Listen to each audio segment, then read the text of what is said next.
예, 로마서 10장입니다. 10장 보겠습니다. 지난 시간엔 9장을 보면서 하나님께서 이스라엘을 택하신 장면을 아주 자세하게 설명을 드린 바가 있습니다. 이렇게 자세하게 설명될 만큼 이스라엘을 확실하게 택하셨는데, 그렇지만은 이스라엘이 버림받고 오히려 이방인들이 또 그 자리를 채우게 되었다는 설명을 드렸었어요. 그러기 때문에 이유가 뭐라 그랬습니까? 하나님의 의라는 것은 믿음으로 찾는 의인데 이스라엘은 행위로 찾았기 때문에 그렇다는 사실을 우리가 9장 32절에서 보았습니다. 10장은 바로 그 장면에서 시작을 합니다. 10장도 역시 이스라엘 백성이 왜 하나님께 버림을 받았는지, 이방인들이 왜 하나님께 부름을 받는지 이런 장면을 설명하고 있죠. 자, 봅시다. 10장 보게 되면은 형제들아, 내 마음의 소원과 이스라엘을 위해 하나님께 드리는 기도는 그들이 구원받게 되는 것이라. 이거 9장 첫 절과 비슷했었어요. 지금 우리가 로마서 전체 16장 중에서 9장, 10장, 11장이 이제 경륜적인 진리라 그래가지고 이스라엘과 관련된 내용을 한다고 말씀드렸었습니다. 그래서 이제 9장 1절도 내가 그리스도 안에서 진실을 말하고 거짓말을 하지 아니하노니 나의 양심도 성령 안에서 나에게 증거하는 것은 내 마음에 큰 근심과 그치지 않는 슬픔이 있다는 것이라. 육신에 따른 내 형제들, 내 동족을 위해서라면 차라리 내 자신이 그리스도부터 저주받기를 바랐겠노라. 이스라엘의 구원을 위해서 너무나 간절히 하나님 앞에 자신의 기도를 드리는 것을 볼 수가 있죠. 10장도 마찬가지죠. 내 마음의 소원과 이스라엘을 위해 하나님께 드리는 기도가 뭐라고요? 그들이 구원받는 거죠. 구원받는 것. 11장도 마찬가지로 비슷한 이제 식으로 전개를 하고 있어요. 그 사도 바울은 자기 자신도 유대인으로서 하나님의 경륜이 지금 신약 시대에 이르러서 유대인 시대가 끝나고 교회 시대가 온다는 것을 알죠. 교회 시대에는 교회에는 유대인도 들어오지만 이방인들이 더욱더 많이 들어오다 보니까 이방인 중심의 시대가 된 것을 자기도 알아요. 알지만은 사도 바울의 마음속에 있는 그 강력한 소원은 뭐냐면 유대인들이 구원받게 되는 것이죠. 자, 이거 일단 전제로 놓고 봅니다. 근데 가만 보세요. 이스라엘의 구원을 위한 기도는 사도 바울은 당연히 자기 자신이 유대인이니까 더욱더 유대인들의 구원을 위해서 간절히 기도를 하겠지만, 우리는 이방인이기 때문에 유대인을 위한 기도를 할 필요 없는 것인가? 사실 그러지 않거든요. 성경에 보게 되면 하나님께서 이스라엘을 택하셨다는 것은 분명한 사실이고, 또 이것이 지금 교회 시대에는 유대인들이 버림받아 나가 있는 상태지만 다시 회복될 것이고, 그렇죠? 하나님의 모든 마음과 또 그분의 심중과 계획 속에서 유대인들이 구원받는 것이 있어요. 그리고 하나님은 여전히 유대인들을 사랑하고 계시거든요.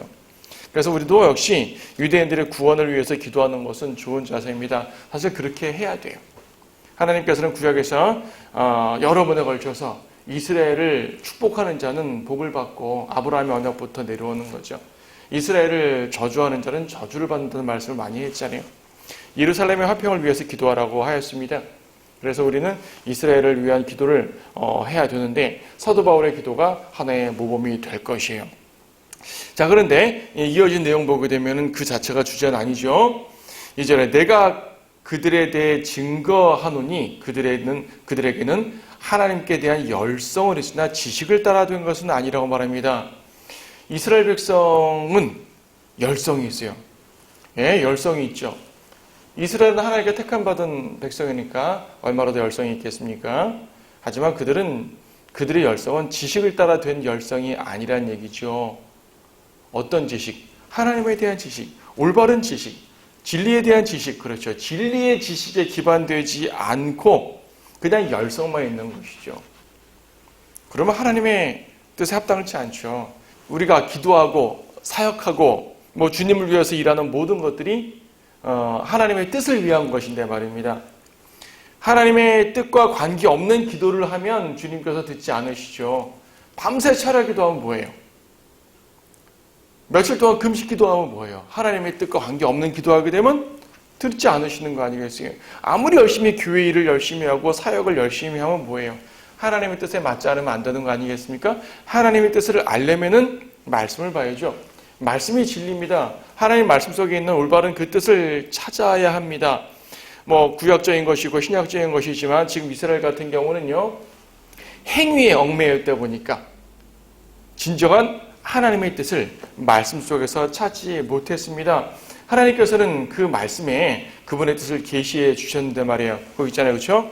그래서 올바른 영적 지식에 기반하지 않는 열성은 아무리 열성을 버려도 그거는 육신적 열성이에요. 오늘날 수많은 교회들이 그렇게 하고 있고 본문은 이스라엘이 그렇게 했다고 말씀하고 있죠. 하나님을 섬기는 열성을 가졌어요. 바리새인 보세요. 얼마나 열성 있는 사람들입니까? 그러한 열성으로 말미암아서 예수 그리스도를 거절하고 말았죠. 열성은 열성이되 하나님을 거절하는 열성입니다. 자신들도 하나님을 위한 열성이라고 말을 하잖아요. 올바른 지식을 기초로 하지 않기 때문에 그것은 올바른 열성이 아니고요. 궁극적으로 육신적인 열성, 더 나아가서 세상적이며 또 사탄적인 열성이 될 수가 있습니다. 그러므로 우리는 열성을 갖는 건 참 좋은데 말씀에 기반해서, 그렇죠? 하나님 말씀의 진리에 근거해서 진리의 지식에 근거해서 열성을 찾아야 된다는 것을 알 수 있습니다. 3절 보면 이는 그들이 하나님의 의를 모르고 자기들의 의를 세우려 함으로써, 자, 하나님의 뜻을 모르고, 즉 성경에 있는 대로 진리의 지식을 깨닫지 못한 상태에서 열성을 부리면 안 된다라는 것을 말했는데, 그 지식, 그 진리의 지식이라는 것을 구체적으로 말할 때 하나님의 의예요. 하나님의 의. 하나님의 의를 모르고 자기들의 의를 세우려 합니다. 무슨 말씀이에요? 율법의 행위만 강조한 것이죠. 율법의 행위만 강조했어요. 그들 스스로 하나님의 의에 복종치 아니했습니다. 행위만 강조하다 보니까 하나님의 의가 아니라 자기들의 의만 세우려고 했고 결과적으로는 하나님의 의에 복종치 못하게 됐다고 말하는 거죠. 율법은 하나님의 의를 말하고 있다니까요. 율법은 하나님의 의를 말하고 있는데 그것을 찾지 못합니다. 율법에서 어떤 이거 하라 저거 하지 말라 행위만 보다 보니까 구약 성경 전반에 나타난 하나님의 그 의를 깨닫지 못하는 거죠. 4절에서 뭐라고 말씀하십니까? 그리스도께서는 믿는 모든 사람들의 의가 되시고자 율법의 끝이 되셨느니라. 자, 하나님의 의라는 것은요, 올바른 일, 하나님의 올바른 뜻을 행하는 거라고 말할 수도 있지만은 가장 기본적인 것은요, 예수 그리스도 자체가 하나님의 의예요. 그렇죠? 예수님이 하나님의 의예요. 예수님이 하나님의 의가 되시려고, 여기 나왔잖아요. 믿는 모든 사람에게 의가 되시려고 율법의 끝이 되셨다고 말씀하십니다. 하나님의 의는 예수 그리스도 자신이에요. 율법에서 예수님을 발견해야 된다는 얘기죠. 구약 성경을 통해서. 유대인들은 그렇지 못했습니다. 하나님의 의를 발견하지 못했다는 얘기는 궁극적으로 예수 그리스도를 발견하지 못했다는 얘기입니다. 그래서 예수님이 눈앞에 나타나셨음에도 불구하고 거절하고 만 거죠. 행위만 강조하다고 그렇게 됐다고 말씀드렸어요. 그러니까 이 십계명에 있는 혹은 구약 레위기에 있는 수많은 그런 규례들이 있잖아요. 규례들만 강조하다가 정작 예수 그리스도의 인격 안에 딱 나타나시는, 예수 그리스도 그 자신 안에 나타나신 하나님의 의를 발견하지 못하게 됩니다. 예수님은 율법의 끝이 되셨다 그랬지 않습니까? 4절 뒷부분에 율법의 끝이 되셨어요. 율법의 끝이 되셨다는 말씀은 무슨 말입니까? 율법을 완성하셨다는 말씀이죠. 율법을 끝내셨다는 말입니다. 율법을 끝내셨다는 말은 더 이상 율법을 통해서는 하나님의 의를 찾지 못한다는 말이겠죠. 그렇잖아요. 예. 율법을 끝내셨는데 어떻게 율법을 통해서 하나님의 의를 찾겠습니까? 그럼 이제 무엇으로 하나님의 의를 찾아야 돼요? 믿음으로 찾아야 돼요. 그래서 믿음에 의한 의라고, 믿음으로 얻는 의라고, 6절에도 믿음에서 난 의란 표현을 쓰죠. 네, 믿음에서 난 의, 믿음으로 얻는 의, 줄여 말해 믿음의 의, 이것을 얻지 못하는 것입니다. 그래요. 율법으로는 찾지 못한다니까요. 믿음으로만 찾습니다. 믿는 모든 사람에게, 4절 앞부분에 그리스도께서는 믿는 모든 사람들에게 의가 되시겠다고 하셨습니다. 믿는 모든 사람들에게. 그러니까 유대인들에게 의가 되시겠다고 말씀하지 않고 믿는 사람들에게 의가 되시겠다. 유대인이든 이방인이든, 그렇죠. 우리나라 사람들이든 외국 사람들이든, 남자든 여자든, 주인이든 종이든, 그렇죠. 인종에 관계없이 차별 없는 것입니다. 하나님께서는 모든 사람들을 믿기만 하면 그들에게 하나님이 의를 주시겠다고 말씀하셨죠. 예, 유대인, 이방인 모두입니다. 지금 주제는 유대인과 이방인을 말하는 것이지만 우리는 유대인, 이방인 이외에 모든 면에 대해서 적용할 수도 있어요. 그리스도 안에서는 유대인도 이방인도 없고, 그렇죠, 남자와 여자도 없다고 말씀하고 있지 않습니까? 5절 말씀 보시게 되면요, 모세도 율법에서 난 의에 대해 기록하기를 그것들을 행하는 사람은 그것들로 인해 살리라고 하였느니라.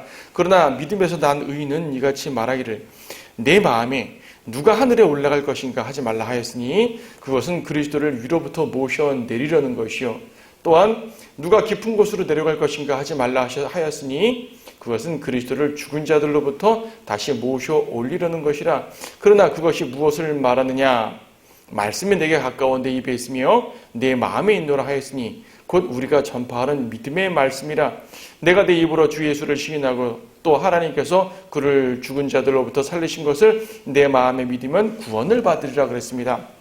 자, 여기서 좀 대조를 하고 있는데요, 율법에서 난 의, 5절에 율법에서 난 의, 6절에 믿음에서 난 의. 의는 의입니다. 자, 하나님 의를 찾으려는 노력이 있습니다. 유대인들은 율법에서 찾으려고 했습니다. 그런데 지금 5절에 있는 말씀, 그것을 행하는 사람은 그것들로 인하여 살리라. 레위기 18장 5절에 있는 말씀인데요, 신명기 6장 마지막 절도 비슷한 말씀이 있죠. 율법은 행해야지만 됩니다. 그런데 완벽히 행해야 돼요. 99가지를 지키다가 하나를 어기면 율법 자체를 어겨버리는 것입니다. 그러면 율법을 행할 수가 없어요. 그래서 우리가 앞에서 2장, 3장 가서 자세히 봤잖아요. 율법으로는 우리가 죄인이라는 것을 깨달을 수 있을 뿐이지 하나님의 의를 이룰 수는 없다. 왜? 행위이기 때문에. 인간의 행위는 완벽하지 못하기 때문에 율법으로는 하나님의 의를 이룰 수가 없는 것입니다. 구약시대에는 어차피 예수님께서 나타나지 않으셨기 때문에 예언은 되었었지만 직접 성육신하지 않으셨기 때문에 예수님을 직접 믿어 구원받을 수가 없었으니까, 구약에는 또 하나님의 민족적 택하심이 있는 시대였으니까 구약은 일시적으로 그러니까 제한적으로 율법을 행함으로써 하나님의 구원받는 체계를 놓으신 것뿐이지, 하나님의 의라는 전체적인 개념으로 볼 때 율법으로는 절대로 의 자체를 온전히 이룰 수가 없는 것이에요. 특히 신약적 관점으로 보게 되면 더욱더 그렇죠. 신약시대에도 예수님의 십자가 이후에도 유대인들은 여전히 율법으로 구원받으려고 그러고 율법으로 의를 찾으려고 그러고 율법을 행함으로써 의로워지려고 했단 말입니다. 안 된다는 얘기예요. 행위가 완벽해야 되는데 행위 완벽할 수 있느냐? 없지 않냐? 행위로는 의를 얻을 수가 없다라고 분명히 선언이 됩니다.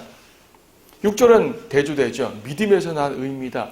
자, 믿음에서 난 의를 말하면서 신명기 30장 11절부터 14절을 인용하고 있는데요, 결론적으로는 8절에 있는 말씀이죠. 말씀이 내게 가깝기 때문에 믿으면 된단 말입니다. 9절에도 믿으면 구원받는다고 말하고 있어요. 5절에 행함으로 안 되는 것을 6절에서 9절까지 이 전체 단락 속에서 볼 때 믿음으로 얻게 된다는 말을 하는 거죠. 믿음으로 의를 얻게 됩니다. 근데 지금 말씀드린 것처럼 신명기 30장 말씀 인용했어요. 그런데 다른 게 하나 있어요. 지금 6절, 7절을 보면 괄호가 있죠. 괄호가 있는데 괄호를 풀어도 관계는 없지만은 그 내용 자체, 그것은 그리스도를 위로부터 모셔 내리려는 것이요. 7절도 그것은 그리스도를 죽은 자들로부터 다시 모셔 올리려는 것이라. 이건 신명기 30장에 있는 말씀이 아니에요. 신명기 30장에는 이 괄호를 빼고 괄호 안 친 부분만 있는 거예요. 그러니까 여러분, 일단 문맥적으로 보기 위해 괄호를 빼고 보세요. 문맥적으로만 보기 위해 괄호를 빼고 보게 되면 6절, 7절. 믿음에서 난 의는 이같이 말하기를 내 마음에 누가 하늘에 올라갈 것인가 하지 말라. 하늘에 올라가서 하나님의 의를 찾으려고 하지 말라 이거예요. 그렇게 멀리 갈 필요 없다는 얘기죠. 7절. 또한 누가 깊은 곳으로 내려갈 것인가 하지 말라. 깊은 곳, 바다에서 깊은 곳 가지 말라 말합니다. 신명기 30장에서는 바다 건너가지 말란 말로 써놨는데 하여튼 멀리 가지 말란 말이죠. 8절에서 그러나 그것이 무엇을 말하느냐? 말씀이 내게 가까워 내 입에 있으며 내 마음에 있노라. 말씀이 바로 옆에 있는 거예요. 말씀 안에서 의를 찾으면 된다는 얘기죠. 뒤에 보거든 말씀의 중요성을 또 강조하고 있는데, 자, 거기 한번 보죠. 신명기 30장 말씀 보시게 되면, 신명기 30장 11절부터인데요. 같은 말씀이죠. 내가 오늘 내게 명령하는 이 계명은 내게 가려진 것도 아니고 그리 먼 것도 아니며 말씀이 멀리 있지 않다는 얘기죠. 그것은 하늘에 있는 것도 아니니 내가 말하기를 누가 우리를 위하여 하늘에 올라가서 그것을 우리에게로 가져와 우리로 그것을 듣고 그것을 행하게 하랴 할 것이 아니며 그것은 또한 바다 건너에 있는 것도 아니니 내가 말하기를 누가 우리를 위하여 바다를 건너가서 그것을 우리에게로 가져다가 우리로 그것을 듣고 행하게 하랴 할 것이 아니니라. 오히려 그 말씀은 내게 아주 가까워 내 입에 있고 내 마음에 있으니 너는 그것을 행할 수 있으리라. 무슨 말이에요? 하나님 말씀 계명 11절에 있는 하나님 명령하는 계명은 멀리 가서 있는 것이 아니라 바로 내 앞에 가까이 있다는 얘기죠. 내 입에 있고요. 내 마음에 있단 말합니다. 14절에 내 입에 있고 내 마음에 있으니 이 말은 항상 말씀을 묵상하란 말이에요. 항상 말씀을 읽고 항상 말씀을 묵상하고 마음에 둠으로써 이 계명을 지키라라는 말씀이죠. 자, 말씀이 가까이 있다라는 개념은 지금 신명기나 로마서나 같은 개념으로 설명하지만 사실 신명기에서는 율법을 지키라는 말이에요. 근데 사도 바울은 이 말씀을 율법을 지키라라는 개념보다도 말씀이 가깝다라는 개념으로 이 구절을 로마서로 가져왔어요. 이게 바로 이제 구약의 신약 적용이 좀 달라요. 신약에서 구약 성경을 이렇게 인용할 때는 원래 구약의 의미에다가 신약적인 주제를 집어넣어서 말합니다. 구약을 그대로 인용할 때도 있지만 구약을 인용하다 보게 되면 구약은 구약교리니까 율법을 지키려는 구약교리니까 신약교리를 가져오기 위해서 신약적인 의미를 집어넣어요. 성령님께서 그렇게 바꿔서 인용을 하시는 겁니다.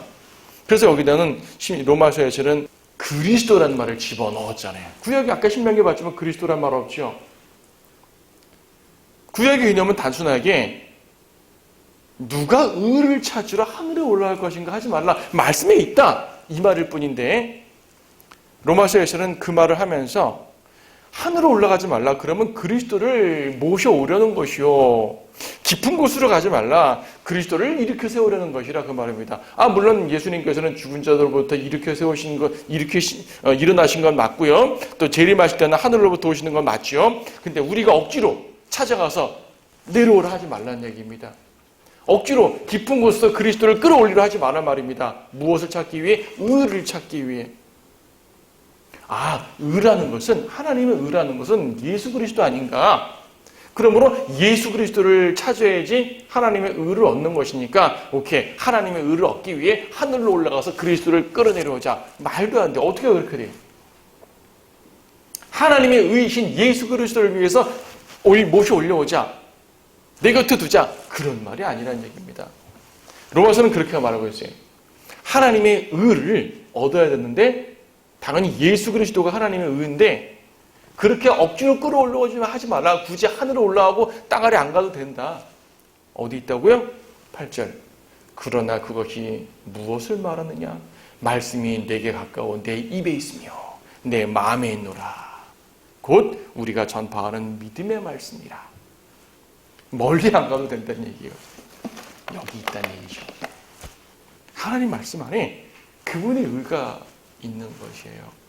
그러니까 신명기 말씀을 인용할 때 신약적 개념이니까 예수 그리스도라는 부분이 그 개념을 여기다 집어넣긴 했지만 신명기와 동일한 개념이 있죠. 말씀이 가깝다는 얘기예요. 멀리 가서 찾지 말라는 얘기죠. 예수 그리스도. 멀리 가서 찾을 필요 없습니다. 성경에 있습니다. 성경에. 그렇죠? 그래서 사도 바울은 이 본문을 믿음의 의에다 적용하는데 우리 앞에서도 봤습니다. 로마서는 계속 믿음으로 얻는 의, 믿음으로 말미암아 살리라, 믿음으로 구원받는다. 믿음을 상당히 강조하고 있는 게 로마서잖아요. 그런데 믿음으로 구원받는다, 믿음으로 의를 얻는다는 것은 하나의 방법이잖아요. 무엇으로 의를 얻습니까? 믿음으로 얻습니다. 이게 맞아요. 맞는 교리입니다. 하지만 이것은 방법적 개념이에요. 본질은 뭐죠? 무엇을 믿어야 된다는 얘기죠. 누구를 믿어야 된다는 얘기죠. 그러니까 믿음으로 얻는 의라는 개념. 그러니까 하나님의 의라는 개념에서 믿음이 핵심인데요. 이 믿음 속에서 더 핵심은 뭐냐면 예수 그리스도라는 얘기예요. 예수님을 믿어야 되니까. 그래서 이 신명기 인용할 때도 그리스도를 제시했고요. 그리스도를 추가로 제시했고요. 그렇죠?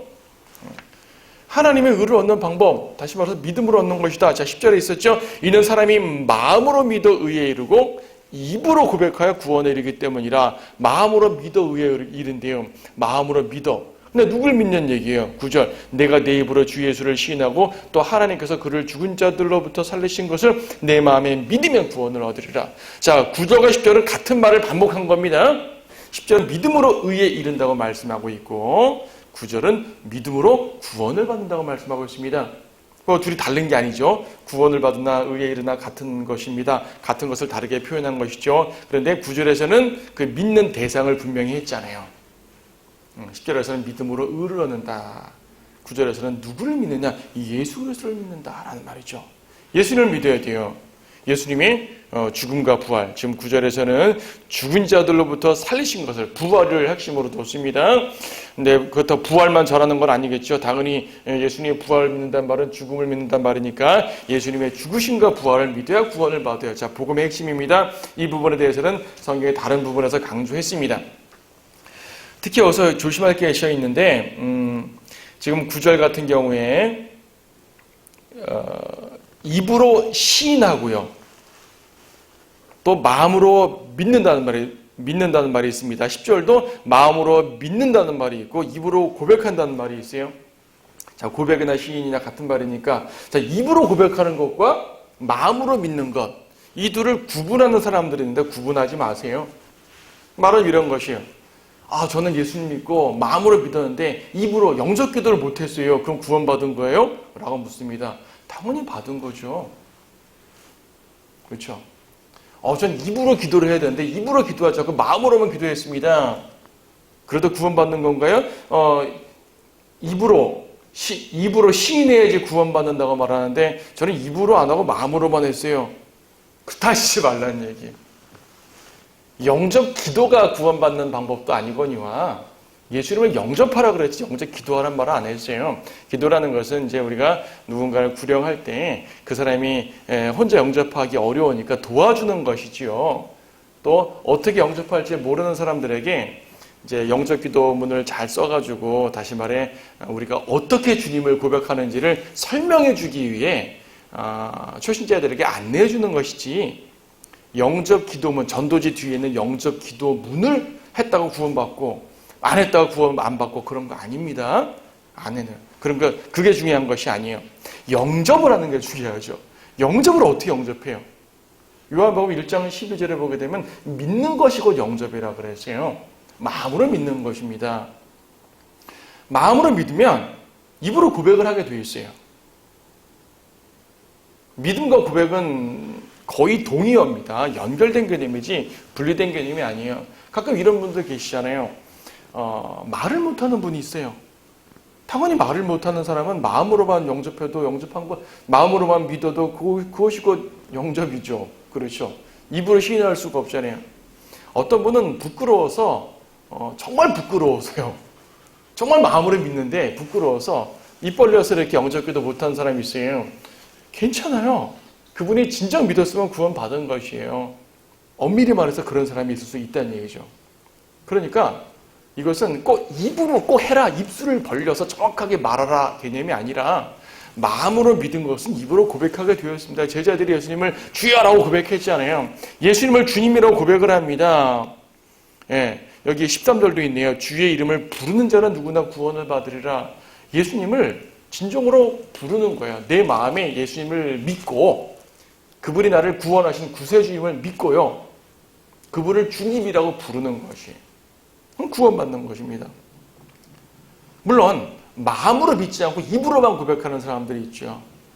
그냥 이 예수님에 대한 영접이나 거듭남에 대한 확신도 없이 그냥 교회 오래 다니면서 어떤 분위기, 부흥회 같은 찬양 예배 같은 분위기 속에서 그냥 주여 주여 하는 것이 안 돼요. 그런 걸 구원받았다 말하는 것이 아니죠. 마음으로 믿는 걸 전제로 두고 마음으로 믿는 것이 자연스럽게 입으로 나오게 된다는 얘기입니다. 예수님을 시인하는 것입니다. 예수님을 고백하는 것입니다. 같은 개념이에요. 지금 9절에서는 이제 믿게 되면은 구원을 받는다고 말씀하셨죠. 9절 끝에서 믿으면 구원을 받으리라. 10절에서는 믿어 의에 이른다고 말씀했습니다. 믿어 의에 이릅니다. 같은 개념이죠. 11절에서는 성경에 말씀하시기를 그를 믿는 자는 누구나 부끄러움을 당하지 아니하리라. 여기서 부끄러움 당하지 않는다는 말은 수치를 당하지 않는다는 말인데, 우리가 주님의 심판대에 가서, 죄인이 하나님의 심판대에 가서 부끄러움 당하지 않는다는 말은 심판받지 않는다는 말이죠. 지옥 가지 않는다는 말입니다. 믿게 되면 구원받기 때문에 지옥 가지를 안 해요. 우리는 구원받았으니까 백보다 심판에 서지 않겠지만 죄인들은 그곳에 설 거 아니겠어요? 자기들의 모든 죄가 다 드러날 때 얼마나 부끄럽겠습니까? 그냥 얼굴로 부끄럽고 마는 것이 아니라 멸망하게 되는 것입니다. 그래서 여기서 부끄러움 당하지 않는다는 말은요, 심판받지 않는다는 개념으로 이해를 하면 돼요. 이렇게 우리가 주님을 믿게 되면, 예수님을 믿게 되면 혼의 구원을 받고요. 그렇죠? 예수 그리스도의 의에 이르게 되는 것이고요. 그리고 지옥 가지 않고 하늘나라 가게 되는 것이고요. 그 이외에도 많이 있지만은 여기서 그렇게 간단하게 세 개를 설명했습니다. 12절에서는 유대인과 헬라인 사이에 차별이 없으니 이는 만민에게 동일한 주께서 그를 부르는 모든 사람에게 부유하심이라. 차별 없으신 하나님. 우리가 앞에서도 한번 본 것 같아요. 차별 없으신 하나님. 하나님 차별하지 않으세요. 뭐에 대해서? 구원받는 것에 차별하지 않습니다. 유대인이나 이방인이나 동일하게 구원을 받습니다. 흑인이나 백인이나 황인이나 동일하게 구원을 받습니다. 오늘날 차별에 대해서 세상에 화두가 되어 있는데, 적어도 구원과 심판의 문제에서만큼은 차별이 없는 게 맞죠. 그렇죠? 종이나 자유인이나 남자나 여자나 차별 없다 그러잖아요.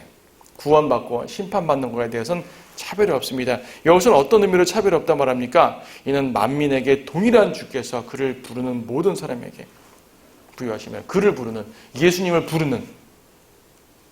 예수님을 부르는 사람은 누구나 구원한다는 얘기입니다. 주님이라고 부르는 사람. 그래서 13절도 주의 이름을 부르면 누구나 구원받는다고 말씀하고 있잖아요.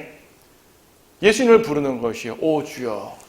단순히 입으로만 말고 마음으로 믿은 상태에서 자기의 진정한 고백을 담아서 오 주님 부를 때, 주님께서 그 부름을 왜 거절하시겠습니까?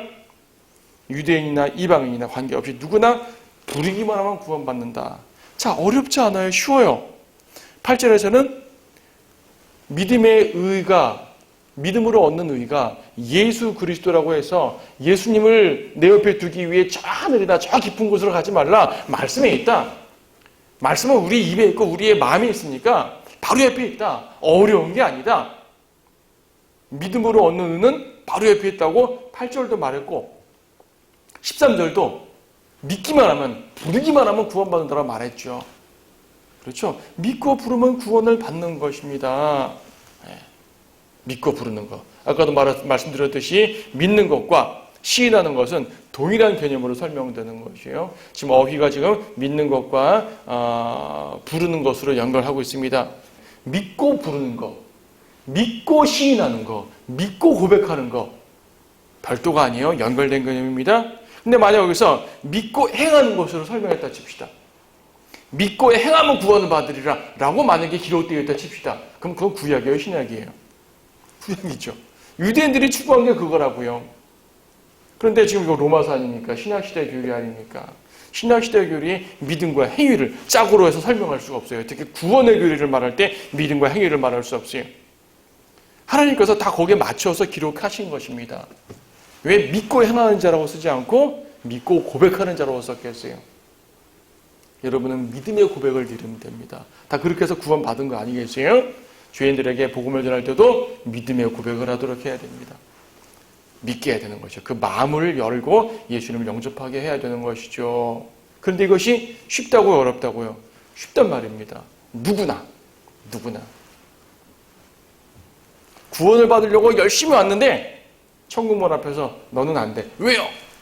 너는 유대인이 아니니까. 이러면 안 되지 않습니까? 그렇죠? 네. 주님 앞에 오게 되면 누구나 차별 없이 구원을 받는다고 말씀하고 있습니다. 자, 14절부터는 또 우리가 복음 전할 때 많이 하는 내용이죠. 그런즉 그들이 믿지 아니한 일을 어찌 부르리요? 듣지도 못한 일을 어찌 믿으리요?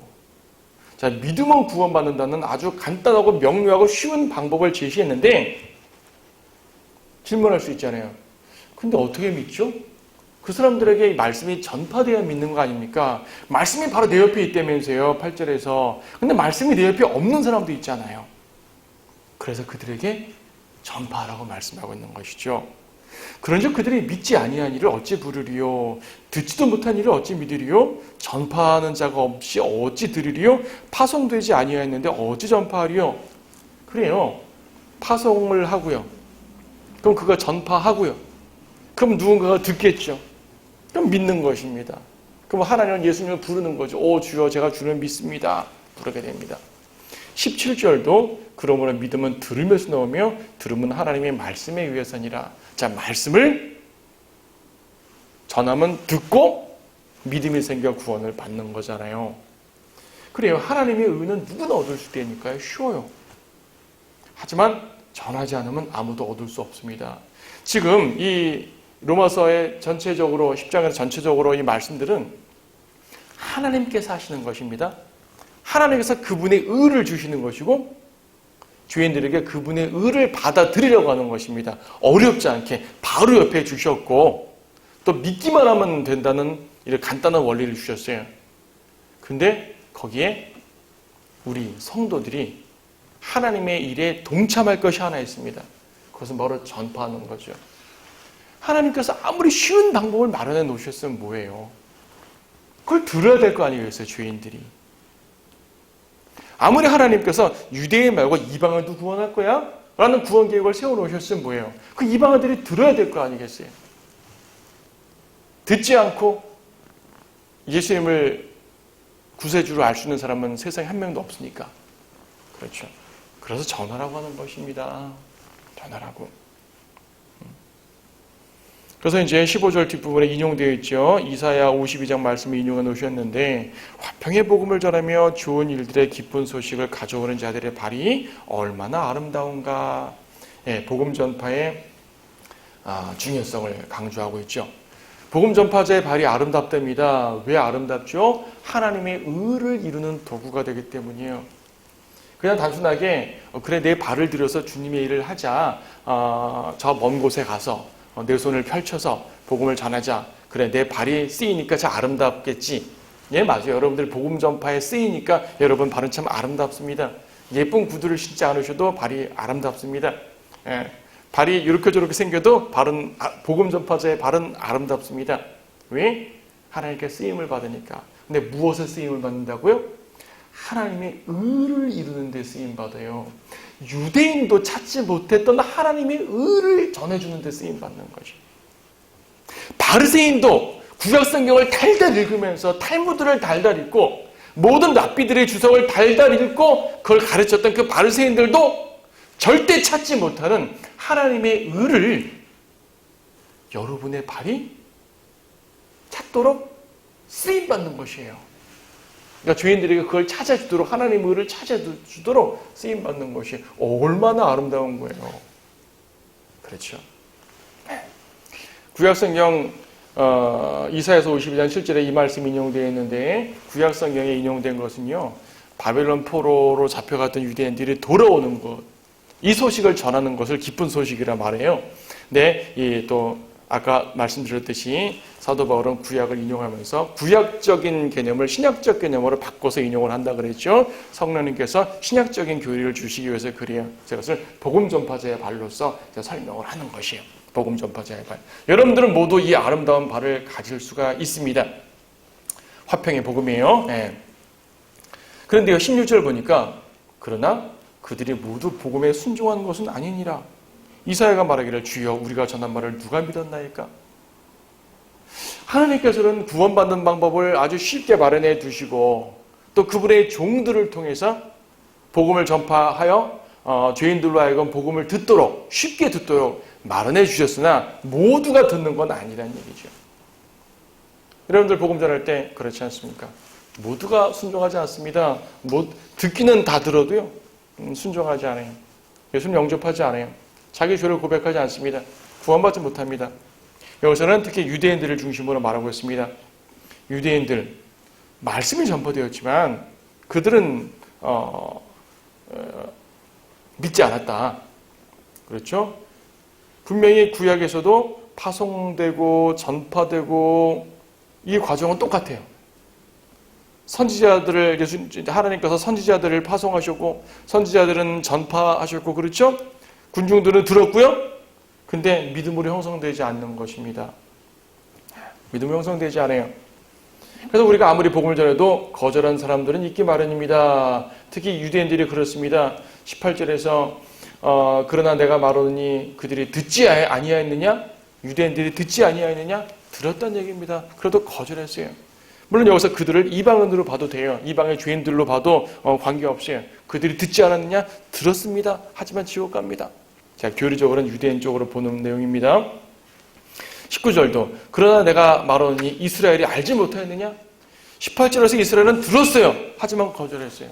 19절 이스라엘은 알았어요. 하지만 거절했어요. 구약에서 이 몇백 년 동안 있으면서 아브라함 때부터 2000년 동안 있으면서 왜 하나님의 기본적인 뜻과 이 말씀을 몰랐겠어요? 알았지 않아요? 하지만 거절하고 말았습니다. 진짜 하나님의 의이신 예수님이 오시니까 거절하고 말았습니다. 자, 듣고 알았으나 거절했습니다. 그래서 이제 이 19절 뒷부분을 보게 되면 먼저 모세가 말하기를 내가 백성이 아닌 그들로 인하여 너희로 질투하게 하며 어리석은 민족으로 인하여 너희로 진노하게 하리라. 신명기 32장 말씀인데요. 무슨 말이에요? 백성이 아닌 자들로 인해서 이스라엘을 질투하게 한다는 말입니다. 무슨 말이죠? 이스라엘 백성은 하나님의 백성으로서 그들이 복을 받아야 되는데 그들이 죄를 범하니까 하나님께서 이스라엘을 심판하시고 이방인들을 선택하셔가지고 이방인들에게 복 주시는 거예요.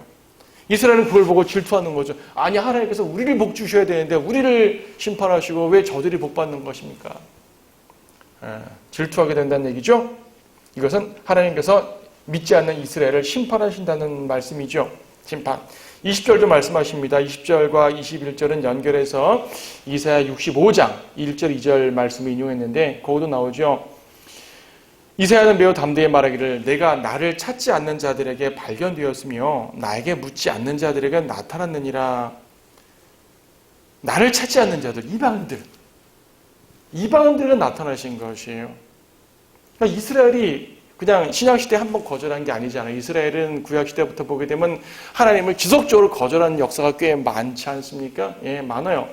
그 거절한 유대인들을 하나님이 여러 번 심판하셨습니다. 심판하시고 이방인들을 세우면서 유대인들에게 이제 부끄럽게 하시는 것이죠. 특히 여기서 이방인들을 세운다는 얘기는 구약시대는 이방인들에게 심판받는다는 개념이지만은 신약시대에 들어오면은 이방인들에게 복음이 전파돼가지고 우리가 구원받고요. 그들이 하나님의 백성의 지위에서 물러나고 우리가 하나님의 백성이 되었잖아요. 우리는 이방인입니다. 근데 하나님의 백성이 되었어요. 더 이상 이방인이 아니라 교회라고 불리겠지만 어쨌든 출신 성분은 우리는 유대인이 아니라 이방인이잖아요. 유대인이 하나님 백성인데 그들을 버림받고 우리가 구원을 받게 되었습니다. 자, 경륜. 우리가 9장에도 말한 내용이죠. 유대인들은 하나님의 백성이었으나 율법의 행위만 쫓다가 결국 떨어져 나갔고 믿음에서 난 의를 제대로 구한 이방인들은 하나님의 교회가 됨으로써 하나님의 백성이 되었어요. 지난주의 내용도 유대인과 이방인의 위치가 뒤바뀌었다 그러지 않습니까? 10장도 마찬가지예요. 10장의 앞부분은 하나님의 의를 쭉 설명하면서 뒷부분에서는 유대인이 버림받고 이방인이 구원받는 장면을 설명했습니다. 근데 마지막 21절 보세요. 이스라엘에게 그가 말하기를 내가 온종일 불순종하며 거역하는 백성에게 내 손을 뻗쳤노라. 지금 19절 20절은요. 지금 20절까지 앞에서 쭉 볼 때는 유대인들이 들었음에도 거절했다는 말을 했는데 그래서 버림받았다는 말을 했는데 21절은 뭐냐면 버림받은 이스라엘에게 하나님께서 포기하지 않는 모습입니다. 내가 온종일 불순종하며 거역하는 백성에게 내 손을 뻗쳤노라. 이스라엘, 내 아들들아, 내 딸들아, 내 자녀들아, 내 손을 잡아라. 제발 잡아라. 안 잡으니까 한번 치신 거예요. 심판하셨어요. 하지만 심판했다고 버린 게 아닙니다. 잡아라. 또 치셔요. 잡아라. 치셔요. 잡아라. 주님은 온종일 손을 뻗칩니다. 교회 시대에도 뻗치고 계시는 것입니다. 이것이 대환란을 지나면서 유대인들이 다시 구원받는 장면 나오는데 그 모든 경륜적인 그 모습을 말하는 거죠. 지금 10장과 11장, 9장과 10장에서는 유대인과 이방인의 위치가 바뀌는 장면을 말했는데 11장, 다음 주에 보겠지만 11장에서는 이제 유대인들이 구원받는 장면이 나옵니다. 그걸 암시하는 것이에요, 지금. 비록 유대인들이, 이스라엘이 비록 거절함으로 떨어져 나갔으나 하나님은 지속적으로 유대인들을 구원을 이루는 그런 계획이 있습니다. 사도 바울도 그걸 위해 기도했고요. 우리도 기도해야 되는 것이고요. 그 부분에 대해서 11장에서 자세히 나오는 것을 지금 하나님의 마음을 우리가 마지막 절에서 이제 암시 받는 것이야. 11장에서 볼 수 있는 것입니다. 자, 그러므로 우리는 여기서 볼 때 하나님의 경륜이 유대인에게서 이방인으로 바뀌었다는 것은 쉽게 알 수 있어요. 지난 시간도 설명드렸고 금방 볼 수 있습니다. 그보다 더 핵심은 뭐냐면 믿음으로써 의를 얻는 것인데 여러분들은 모두 믿음으로 의를 얻었으니까 이 구원에 관한 교리는 분명히 아니까 이제 우리가 할 것은 14절부터 있는 말씀처럼 복음을 전하는 거죠. 여러분의 발이 아름답게 되어야 됩니다. 여러분들의 발만 아름답게 되어야 되겠습니까? 여러분의 손도 아름다워야 되는 것이고 여러분의 입도 아름다워야 되는 것이고요. 왜 아름답냐고요? 기쁜 소식을 전하는 자들의 손, 발, 입이 왜 아름답다 그랬죠? 하나님의 의를 이루는 도구가 되니까. 여러분의 이러한 그 작은 육신들이 천지를 창조하신 그 위대하신 하나님이 거룩한 계획을 이룬다는 것을 기억하시기 바랍니다. 그러한 도구가 되시는데 헌신하지 않으시겠어요? 네, 우리가 모두 하나님 앞에 헌신해서 이 귀한 복음의 일꾼들이 되어야 되겠습니다. 그러면서 하나님의 귀한 의를 이루면서 그 얼마나 영광스러운 일이에요. 그 영광스러운 날 주님 안에 또 이렇게 칭찬받을 수 있도록 그렇게 행하시기 바라요. 이번 한 주도 이 말씀을 기억하면서 복음의 한 주가 되기를 바랍니다.